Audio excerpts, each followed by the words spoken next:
할렐루야. 감사합니다. 복된 주일, 주님의 성전에 올라오신 모든 성도님들 주님의 이름으로 환영하고 축복합니다. 잘 오셨습니다. 오늘 하나님께서 우리에게 귀한 은혜를 베풀어 줄 줄 믿습니다. 영상에서 보셨듯이 담임 목사님께서는 평택 서지방 성지순례 중에 계십니다. 돌아오시는 날까지 안전을 위해 또 은혜로운 성지순례를 위해서 여러분들 계속해서 기도해 주시기를 부탁드립니다. 우리 함께 축복하며 인사하겠습니다. 사랑을 축복합니다. 인사하겠습니다. 사랑 축복합니다. 아멘. 우리 이번에 이렇게 인사해 보겠습니다. 당신이 있어 행복합니다. 아멘. 네. 여러분이 지금 이 자리에 계셔서 제가 너무나도 행복합니다. 함께 해주셔서 너무 감사합니다. 지난 1월에 어떤 그룹에서 임직원을 대상으로 설문조사를 했습니다. 조사 주제는 설 명절에 가족들에게 가장 듣고 싶은 말이 무엇입니까? 이에 대한 결과에서 1위가 55%를 차지했는데요. 이 말이었습니다. 고생 많았어. 잘했어. 이 말이 듣고 싶답니다. 잔소리 대신에 진심 어린 격려와 응원의 말을 듣고 싶어하는 사람들이 절반 이상이었습니다. 그 다음으로 이어지는 것이 고마워, 너 덕분이야, 사랑해, 보고 싶어, 힘내, 할 수 있어, 괜찮아, 그럴 수 있어, 이 순이었다고 합니다. 우리 선화목자교회 성도들 가정에서는 이 말이 자주 있으시죠? 네, 딱 두 분밖에 안 계세요. 혹시라도 그렇지 않는 분이 있다면 오늘부터라도 가족들을 만날 때 오늘 하루 고생 많았어, 고마워, 잘했어, 이렇게 말해 주시기를 부탁드립니다. 우리가 하루라도 하지 않으면 입안에 가시가 돋는 것이 말, 언어입니다. 말을 하지 않으면 답답합니다. 언어는 행복하고 즐거운 일상생활을 하기 위해 있어야 하는 것 중에 하나입니다. 그런데 여러분, 우리가 무심코 하는 말에도 힘이 있다는 것을 여러분 아십니까? 언어 철학자인 이규호 박사가 그의 책 말의 힘에서 다음과 같이 말합니다. 언어 철학자들은 그들의 연구를 통해 언어가 어떠한 힘을 지니고 있는 것을 발견했다. 이들은 언어의 창조적인 기능, 곧 일정한 상황 속에서 구체적으로 표현된 말이 삶을 창조하는 힘을 가졌다는 사실을 깨닫게 되었다. 그들은 이것을 현실로 형성하는 말의 힘이라고 했다. 이것을 깨달은 언어 철학자들은 언어는 창조적이라고 선언한다. 그런데 언어학자들이 말의 힘에 대해서 처음 이야기한 것은 아닙니다. 성경은 세상이 시작될 때부터 말의 힘이 있음을 전합니다. 창세기에서 하나님께서 우리를 자기의 형상대로 창조하셨음을 말씀합니다. 이 말은 하나님의 자신과 닮은 사람을 창조하셨다라는 의미입니다. 우리가 하나님의 형상대로 또 하나님의 모양대로 지음을 받았기 때문에 우리는 하나님과 닮은 점이 있습니다. 그 중에 대표적인 것이 말입니다. 말. 하나님도 말하고 사람도 말합니다. 차이가 있다면 하나님의 말씀이고 사람은 말이라고 하죠. 높임의 차이만 있을 뿐 말씀과 말은 동일한 의미입니다. 창세기 1장은 하나님께서 말씀으로 세상을 창조하셨음을 기록하고 있습니다. 창세기 1장 3절에서 하나님이 이르시되 빛이 있으라 하시니 빛이 있었고, 다른 창조 부분을 볼 때 공통적으로 들어가는 것이 하나님이 이르시되입니다. 하나님께서 말씀하셨다라는 것이죠. 하나님께서 말씀하시니 어떻게 되었다고 합니까? 그대로 되니라고 말씀합니다. 그러니까 하나님이 이르시되 그대로 되니라, 이것이 반복됩니다. 하나님께서 말씀하신 대로 이루어졌다는 것을 알 수 있습니다. 하나님 말씀에 힘이 있음을, 능력이 있음을 깨닫게 되는 부분입니다.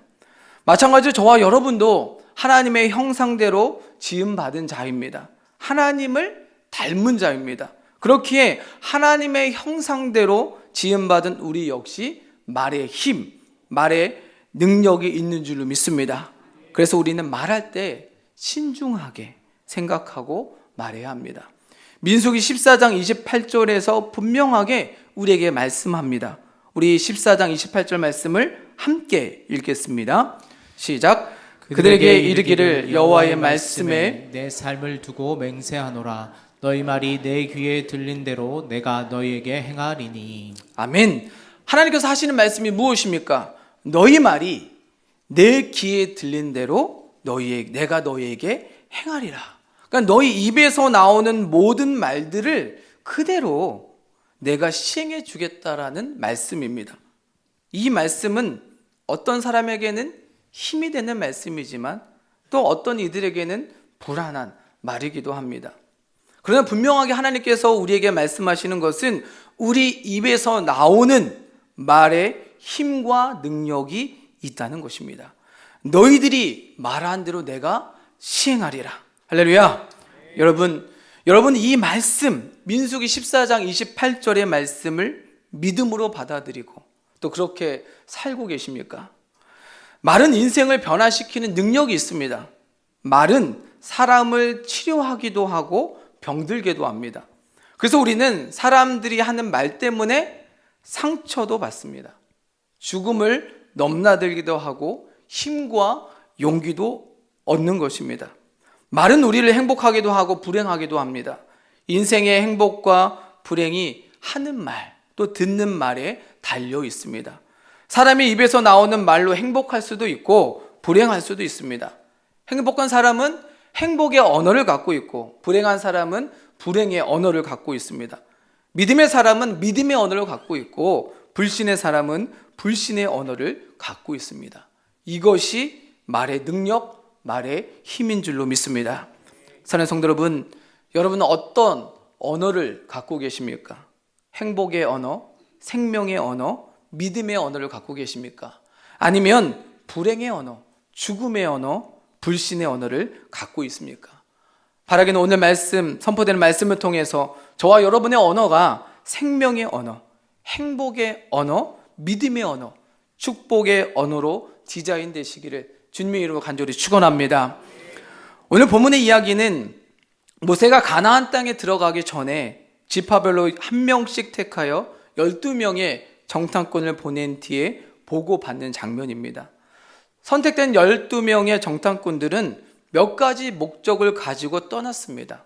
첫 번째는 그 땅에 거주하는 거민들이 강한지 약한지 많은지 적은지, 두 번째는 그들이 사는 땅이 좋은지 나쁜지, 세 번째는 그들이 사는 성읍이 진영인지 산성인지, 마지막 네 번째는 토지가 비옥한지 메마른지 나무가 있는지 없는지를 알아보라는 것입니다. 이런 목적을 가지고 12명의 정탐꾼이 40일 동안 정탐을 떠났습니다. 40일간의 모든 일정을 마치고 돌아와서 보고하는 장면이 오늘 본문의 말씀입니다. 본문의 이야기를 보면 우리의 말 한마디가 어떠한 결론을 낳게 되는지를 보여줍니다. 말에 따라서 생명과 비전의 길로, 또 죽음과 멸망의 길로 갑니다. 그렇다면 우리가 사용해야 할 언어는 어떤 언어여야 하겠습니까? 오늘 본문에서 우리에게 깨닫게 하시는 은혜가 무엇이겠습니까? 바라기는 오늘 말씀을 통해서 하나님의 복을 받는 언어 습관이 저와 여러분에게 있기를 주님의 이름으로 축원합니다. 첫째로 정탐꾼들의 말은 계산적이고 상식적인 말에서 시작됐습니다. 정탐꾼들은 40일 동안 가데스 바네아에서 출발하여 르홉까지 약 300km 정도의 거리를 왕복하여 정탐했습니다. 이 거리는 보통 성인 남자가 일주일이면 갈 수 있는 거리였습니다. 그런데 40일이 걸렸습니다. 이 말은 정탐을 아주 면밀하게 했다는 의미입니다. 12명의 정탐꾼은 분명한 목적을 가지고 40일 동안 세밀하게 살폈으니 얼마나 완벽하게 정탐을 했겠습니까? 그들의 보고는 완벽했습니다. 아주 철저하게 계산적이었고 상식적인 내용이었습니다. 40일간의 모든 정탐을 마친 정탐꾼들은 가데스 바네아에서 도착하자 모세와 아론과 이스라엘 자손의 온 회중 앞에서 보고합니다. 정탐 중에 갖고 온 열매를 보여주며 구체적으로 보고합니다. 27절과 28절의 말씀을 함께 읽겠습니다. 시작.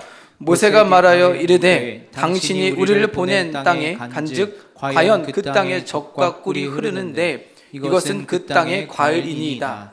그러나 그 땅 거주민은 강하고 성읍은 견고하고 심히 클 뿐 아니라 거기서 아낙 자손을 보았으며. 아멘. 그들은 어떻게 보고합니까?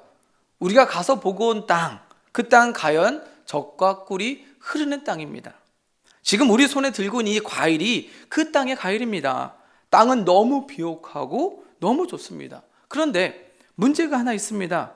그 땅의 거주민은 매우 강합니다. 그들의 성읍은 너무 견고하고 큽니다. 거기서 우리는 아낙 자손의 거인을 보았습니다. 29절에서는 그 땅 주변에 아말렉, 헷, 여부스, 아모리, 가나안 등 거주하고 있는 민족들이 있습니다 라고 보고합니다. 정탐꾼들의 보고는 아주 정확한 보고입니다.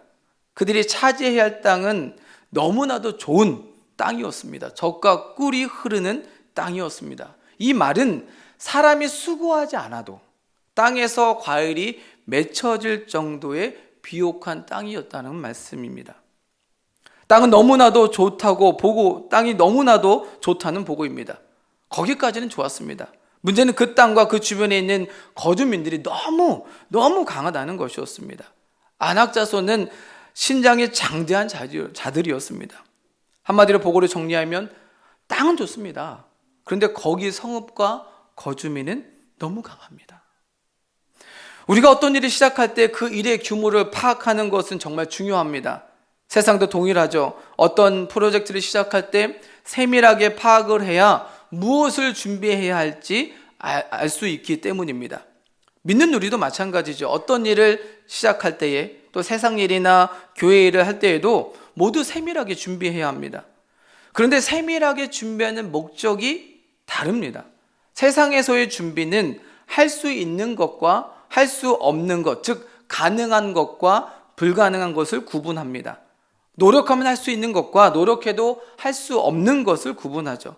구분 후에 거기서 이제 조율을 합니다.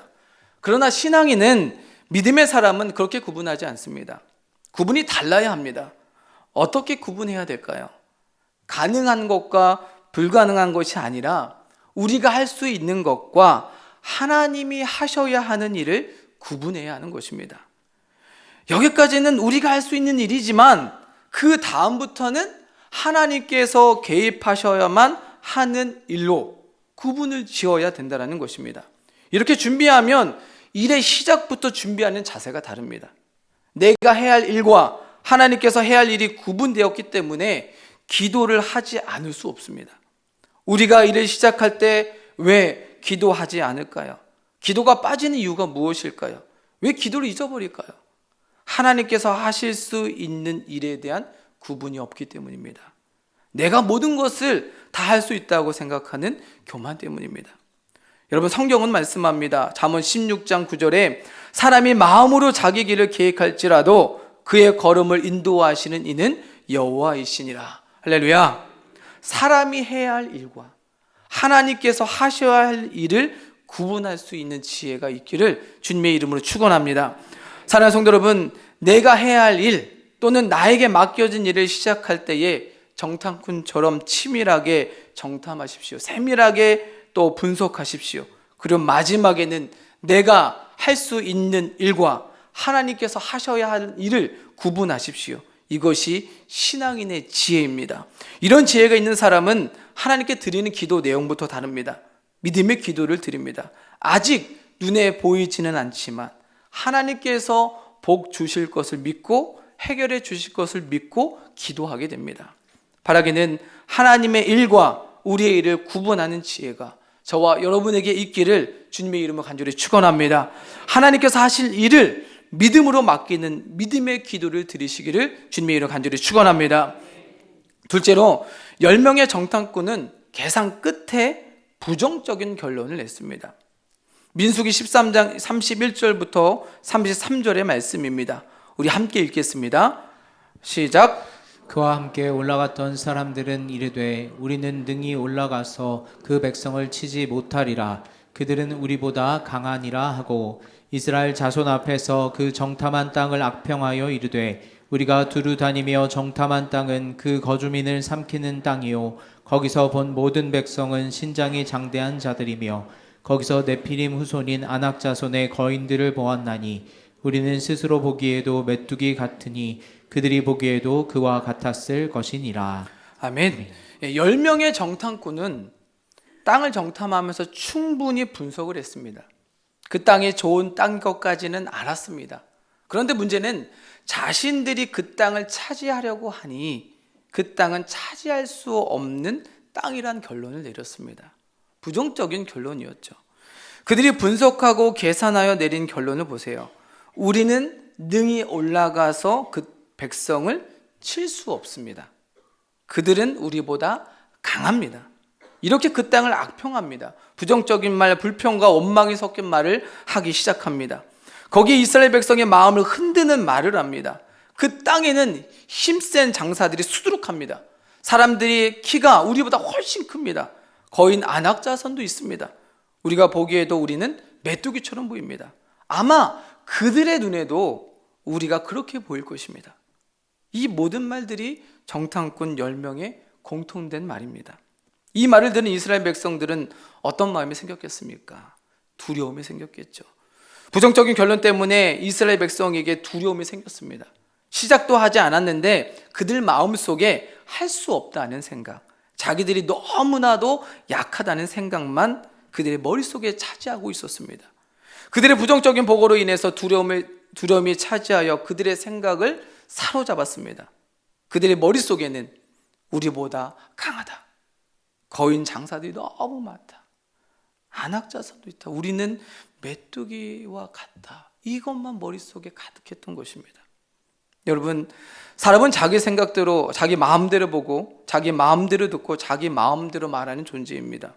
그러니까 그 마음에 무엇이 있느냐에 따라서 그 입에서 나오는 말이 사람마다 다른 것입니다. 다르게 표현하면 어떤 생각을 갖고 있느냐에 따라 다르다는 것입니다. 생각은 언어를 가지고 마음 안에서 자기 자신과 나누는 대화입니다. 마음에서 나누는 나와 내 안에 있는 나의 대화가 생각인 것이죠. 그런데 그 생각을 하나님께서 아실 뿐만 아니라 생각은 곧 내 입술로 나오게 됩니다. 그래서 생각이 바뀌지 않으면 인격이 바뀌지 않습니다. 삶도 바뀌지 않습니다. 당연히 언어도 바뀌지 않습니다. 10명의 정탐꾼은 어떤 생각으로 가득 차 있었습니까? 우리가 올라가서 그 땅을 차지할 수 없다. 그들은 우리보다 강하다. 그들은 거인들이다. 우리는 메뚜기와 같다. 이런 생각들이 이미 10명의 정탐꾼의 머릿속에 자리 잡고 있었습니다. 그러니 입으로 이런 말밖에, 땅을 차지할 수 없다라는 말밖에, 부정적인 말밖에 할 수 없는 것입니다. 10명의 정탐꾼이 부정적인 결론을 내릴 수밖에 없었던 또 하나의 이유가 있습니다. 이들은 하나님이 없는 세상을 보았기 때문입니다. 하나님 없는 세상은 절망뿐입니다. 그럼 하나님은 안 보이고 문제만 보입니다. 답은 보이지 않습니다. 문제만 보는 사람과 문제와 정답을 함께 보는 사람의 말은 다를 수밖에 없습니다. 10명의 정탐꾼은 무엇만 보았습니까? 문제만 보았습니다. 문제만. 하나님은 그들의 인생에 없었습니다. 하나님이 전혀 보이지 않았습니다. 사랑하는 성도 여러분, 여러분은 삶의 문제만 보십니까? 아니면 삶 속에 있는 하나님, 또 문제와 정답을 함께 보십니까? 여러분, 내 인생의 문제 속에도 계신 하나님을 보고 계십니까? 문제 속에 있는 하나님을 보지 못하면 결국 절망뿐입니다. 답을 찾을 수가 없습니다. 그러나 하나님을 보면 달라집니다. 바뀝니다. 찾을 수 있습니다.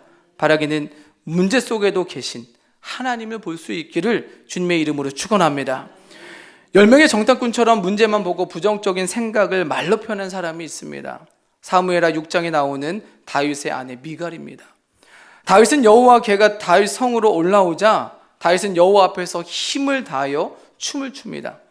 다윗은 여호와의 개가 자기 곁에 가까이 있다는 것이 너무나도 행복하고 감사했습니다. 그것을 춤으로 표현했습니다.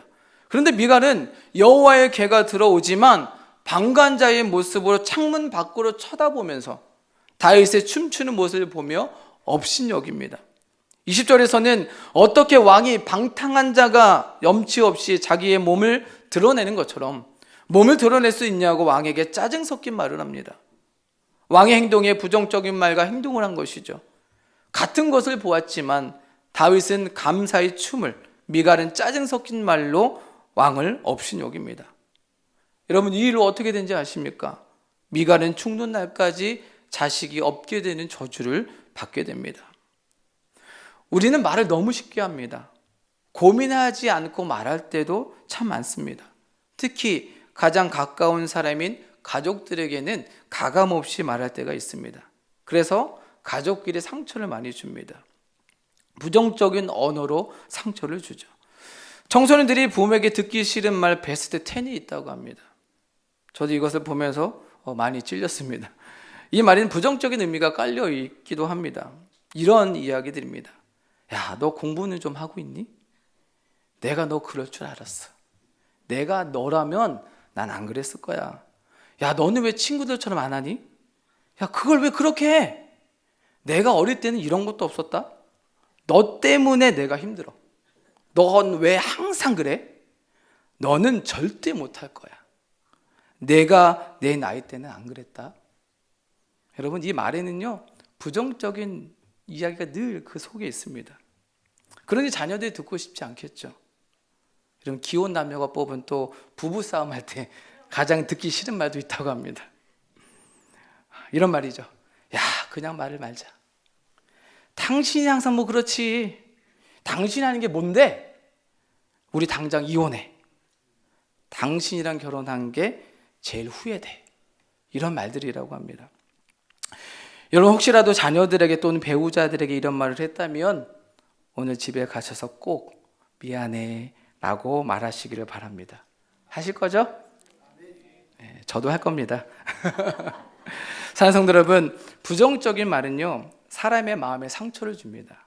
공동체의 절망과 두려움까지 줍니다. 부정적인 말은 공동체와 가정 그리고 자신의 인생도 망가뜨립니다. 언어를 바꾸지 않으면 인생이 바뀌지 않습니다. 이스라엘 자손들도 10명의 부정적인 보고로 인해 절망과 두려움을 갖게 되었습니다. 그래서 원망하였고 갈렙과 여호수아를 돌로 쳐 죽이려고 했습니다. 그런데 거기서 끝나지 않았죠. 결국 이들의 부정적인 보고로 인해서 출애굽 1세대는 가나안 땅에 들어가지 못하고 죽게 되었습니다. 부정적인 언어는 인생을 망치는 언어입니다. 바라기는 우리 안에 있는 부정적인 언어가 삶 속에서뿐만 아니라 생각 속에서도 제거되기를, 그래서 우리의 입 밖에는 나오지 않기를 주님의 이름으로 간절히 축원합니다. 셋째로, 2명의 정탐꾼은 상식적인 말에서 축복의 언어를 선포했습니다. 본문 3절 말씀에 갈렙이 모세 앞에서 백성을 조용하게 하고 이르되 우리가 곧 올라가서 그 땅을 취하자 능히 이기리라. 갈렙은 말합니다. 올라가서 그 땅을 취하자 능히 이기리라. 갈렙과 여호수아는 같은 것을 보고 왔지만 이들의 나온 말은 부정적인 말이 아니라 축복의 언어였습니다. 갈렙과 여호수아도 그들이 강하다는 것은 인정했습니다. 그러나 10명의 정탐꾼과 다른 것이 있었습니다. 그들에게는 하나님에 대한 믿음이 있었습니다. 약속의 말씀에 대한 믿음이 있었습니다. 우리 14장 8절과 9절의 말씀을 함께 읽겠습니다. 우리 함께 읽습니다. 시작. 여호와께서 우리를 기뻐하시면 우리를 그 땅으로 인도하여 들이시고 그 땅을 우리에게 주시리라. 이는 과연 젖과 꿀이 흐르는 땅이니라. 다만 여호와를 거역하지는 말라. 또 그 땅 백성을 두려워하지 말라. 그들은 우리의 먹이라. 그들의 보호자는 그들에게서 떠났고 여호와는 우리와 함께 하시느니라. 그들을 두려워하지 말라 하나. 아멘. 갈렙과 여호수아는 자신들이 해야 할 일과 하나님이 하셔야 할 일을 정확히 구분했습니다. 그렇기에 하나님께서 우리를 기뻐하시면 우리를 땅으로 인도해 주실 것이다. 우리가 차지할 땅은 젖과 꿀이 흐르는 땅이다. 그러나 여호와를 거역하지 말자. 그 땅 백성을 두려워하지 말자. 그들은 우리의 먹이다. 여호와께서 우리와 함께 하시니 그들을 두려워하지 말자라고 이스라엘 백성들에게 외친 것입니다. 여러분, 갈렙과 여호수아의 언어는 긍정적인 언어가 아닙니다. 우리가 오해할 수 있는데 긍정적인 언어라기보다는 축복의 언어입니다. 축복의 언어는 긍정적인 언어와 다른 말입니다. 긍정적인 언어는 좋은 말이죠. 그리고 긍정적인 언어는 믿는 사람이나 믿지 않는 사람이나 누구나 할 수 있는 말이 긍정적인 언어입니다. 그러나 축복의 언어는 다릅니다. 축복의 언어는 누구나 할 수 있는 말이 아닙니다. 축복의 언어는 믿음이 있는 그리스도인만 할 수 있는 언어입니다. 왜 그럴까요? 여러분, 축복의 언어는 하나님께서 약속하신 말씀, 곧 성경에 기록된 말씀으로 시작되기 때문입니다. 축복의 언어는 살아있는 하나님의 말씀에서 시작됩니다. 약속의 말씀, 기록된 말씀을 믿음으로 반응한 그리스도인이 선포하는 언어가 바로 축복의 언어입니다. 그러니까 아직 이루어지진 않았지만 약속의 말씀을 붙들고 이루어질 것을 믿고 선포하는 것, 말하는 것, 그것이 축복의 언어임을 믿으시기를 주님의 이름으로 간절히 축원합니다. 그렇게 축복의 언어에는요, 약속의 말씀이 있습니다. 그리고 믿음이 있습니다. 그리고 미래가 있습니다. 바라기는 말씀의 언어, 믿음의 언어, 미래의 언어인 축복의 언어가 저와 여러분의 입에서 선포되기를 주님의 이름으로 축원합니다. 성경 곳곳에 축복의 언어가들이 참 많이 있습니다. 그런데 오늘 말씀을 대변할 수 있는 구절이 있는데 요한복음 11장 40절 말씀입니다. 예수께서 이르시되 내 말이 내가 믿으면 하나님의 영광을 보리라 하지 아니하였느냐. 내 말이 내가 믿으면, 그러니까 하나님의 말씀, 주님께서 주신 말씀을 믿으면 하나님의 영광을 보게 된다는 말씀입니다. 믿고 선포하면 그 선포한 대로 된다는 말씀입니다. 바로 축복의 언어는 하나님의 말씀에 비롯된 믿음의 언어인 줄로 믿습니다. 앤 위그 모어는 다음과 같은 말을 했습니다. 모든 생각은 보이지 않는 것에서 보이는 것을 존재하게 하는 힘이 있다. 우리가 생각하거나 하거나 말거나 하는 모든 것이 우리에게 돌아온다는 것을 이해하는 것은 우리 모두에게 절대적으로 필요하다. 모든 생각, 말, 행동은 예외 없이 실제로 현실로 나타난다.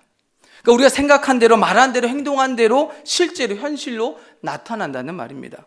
우리의 생각과 말과 행동이 얼마나 중요한지를 말해주는 말이기도 합니다. 그래서 축복의 언어가 중요한 것입니다. 예수님도 이와 비슷한 말씀을 하셨습니다. 너희들이 믿는 대로 선포한 대로 이루겠다는 말씀입니다. 요한복음 15장 7절 말씀에 너희가 내 안에 거하고 내 말이 너희 안에 거하면 무엇이든지 원하는 대로 구하라. 그리하면 이루리라. 살아있는 하나님의 말씀이 우리 안에 거하고 우리가 하나님 말씀 안에 거할 때, 우리 생각이 하나님 말씀으로 가득 찰 때 우리가 믿고 선포한다면 그대로 이루시겠다는 약속의 말씀인 줄 믿습니다. 바로 이것이 축복의 언어인 것입니다. 사랑하는 성도 여러분, 축복의 언어에서 가장 중요한 것은 믿음입니다.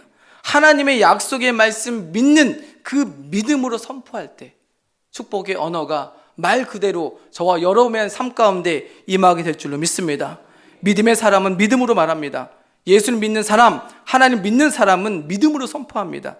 그리스도의 말 속에는, 언어에는 하나님이 하실 일이 있습니다. 신앙인은 하나님이 하실 일을 믿음으로 선포하는 자들입니다. 축복의 언어에는 반드시 하나님이 계십니다.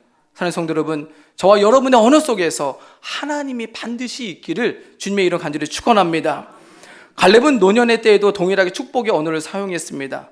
여호수아 14장 12절의 말씀입니다. 우리 함께 읽어보겠습니다. 시작. 그날에 여호와께서 말씀하신 이 산지를 지금 내게 주소서. 당신도 그날에 들으셨거니와 그곳에는 아낙 사람이 있고 그 성읍들은 크고 견고할지라도 여호와께서 나와 함께 하시면 내가 여호와께서 말씀하신 대로 그들을 쫓아내리이다 하니. 아멘. 여러분, 갈렙의 축복의 언어를 보십시오. 말씀하신 이 산지를 내게 달라고 합니다. 약속하신 말씀을 근거로 선포합니다. 그리고 성읍들이 크고 견고할지라도 여호와께서 나와 함께 하신다면 말씀하신 대로 그들을 쫓아낼 수 있다라고 선포합니다. 그러니까 하나님을 믿는 그 믿음, 약속의 말씀을 믿고 선포하는 갈렙의 언어를 볼 수가 있습니다. 갈렙은 축복의 언어를 통해서 언어를 노년에도 사용할 그 땅을 차지하게 됩니다. 사랑하는 성도 여러분, 믿음의 사람은 실상 즉 지금 눈에 보이는 현실만은 말하지 않습니다. 믿음의 사람은 바라는 것들의 실상을 말합니다. 앞으로 이루어질 일들에 대해서 말하는 것입니다. 아직 그 땅을 차지하지는 않았지만 주님께서 약속하셨기 때문에 그 산지를 나에게 주실 줄로 믿습니다. 반드시 하나님께서 말씀하신 대로 그들을 쫓아내어 우리에게 주실 줄로 믿습니다. 갈렙처럼 하나님께서 일하실 수 있도록 믿음으로 축복의 언어를 선포할 수 있기를 주님의 이름으로 축원합니다. 사랑하는 성도 여러분, 우리가 기억해야 할 것이 있습니다. 오늘은 어제 내가 한 말의 열매입니다. 오늘 내가 하고 있는 말을 보면 나의 내일을 알 수 있습니다. 여러분, 그렇다면 오늘부터 어떠한 언어를 사용하시겠습니까? 변함없이 현실에 굴복하여 나와 가족과 공동체를 죽이는 부정적인 언어를 사용하시겠습니까? 아니면 우리 삶 속에 여전히 힘들고 어렵지만 그럼에도 우리가 동행하고 계시는 하나님의 약속의 말씀 붙들고 믿음으로 미래를 선포하는 축복의 언어를 사용하시겠습니까? 오늘 내가 어떤 말을 하느냐에 따라 나의 미래뿐만 아니라 우리 자녀들의 미래, 우리의 가정의 미래, 우리 공동체의 미래가 달라집니다. 여러분, 아직 시간이 있습니다. 바꿀 기회가 있습니다. 바라기는 2025년 저와 여러분의 입에서 축복의 언어가 선포되기를 주님의 이름으로 간절히 축원합니다. 상황에 굴복하는 것이 아니라 어떠한 상황 속에서도 하나님이 일하시면 불가능이 없다라는 그 약속의 말씀 붙잡고 축복의 언어를 선포하시기를 주님의 이름으로 간절히 축원합니다. 우리가 선포하면 주님께서 행하십니다. 저와 여러분의 언어가 축복의 언어로 디자인되시기를 예수 그리스도의 이름으로 간절히 축원합니다. 우리 함께 찬양하고 기도하겠습니다.